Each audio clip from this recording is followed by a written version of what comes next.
I need a drink after that one. Woo! I got you. All right. This is my last poem of the night. And this one is going out to my Gen Xers. Where are my Gen Xers at? Yeah. Some of you are going to have to Google this. It's okay. Teachable moment here. What about old millennials? I don't even know if you'll get this, older millennials. You may. Give us the riz. If you watch Nick at Night, you might know this one. What's Google? This one's called The Wild One.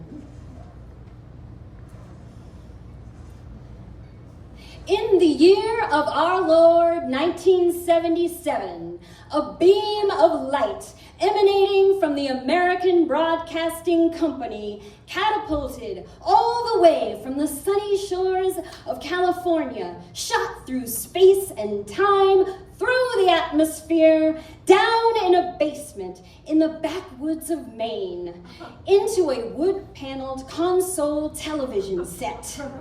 Seated in front of that 70s monstrosity in a beanbag chair sat a 7-year-old freckled-faced girl who was just settling in for her favorite television program, Happy Days. It was a nostalgic slice of American cheese that made kids in the 70s long for the 50s because we didn't know any better. There I was, ready to once again lay my eyes upon the coolest guy on the planet, Mr. Arthur Fonzarelli, a.k.a. the Fonz. A man who could fix a jukebox with a well-placed bump of a fist. Send an entire biker gang scrambling with a mere micro-lunge in their general direction. Send a gaggle of girls swooning and melting into the floor with a snap of his fingers. And still make it home in time for Mrs. C's meatloaf on Wednesdays.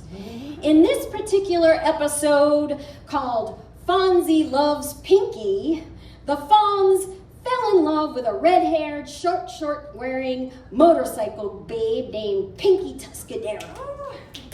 Clearly fashioned to be the female version of the Fonz, she was all right. A novelty in the way of female empowerment, a pin-up girl who rode a pink motorcycle and drove in a demolition derby, but even a 7-year-old could see through the stereotype of a woman who could fix any type of car but could not spell Fonzarelli.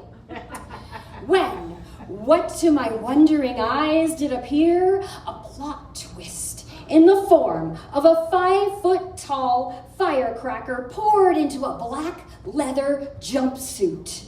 Pinky Tuscadero's kid sister, Leather Tuscadero. A rock and roller who looked like what would happen if Mick Jagger and Christy McNichol had a baby.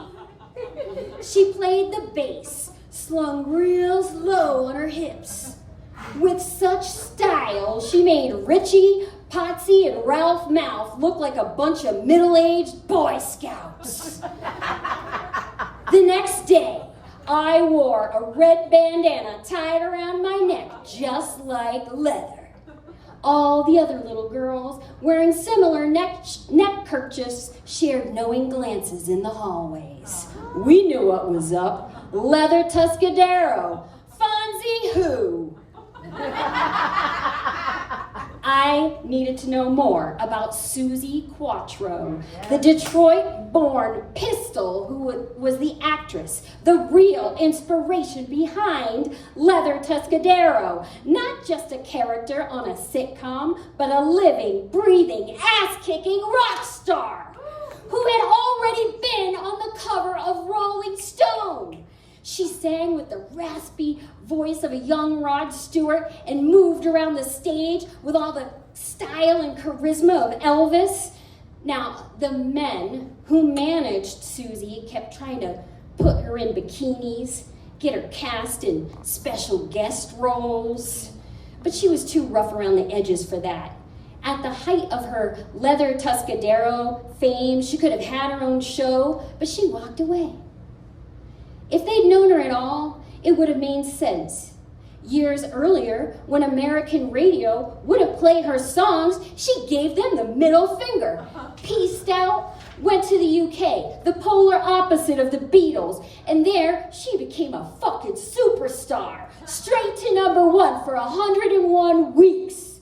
Susie wasn't meant for sitcoms. She was meant to kick down doors, fuck up your idea of what a rock star should look like. She warned us. She was the wild one. She said, "Your mama won't like me." To a 7-year-old in the backwoods of Maine, Susie Quattro was a revelation, a record scratch. She made us pause and think.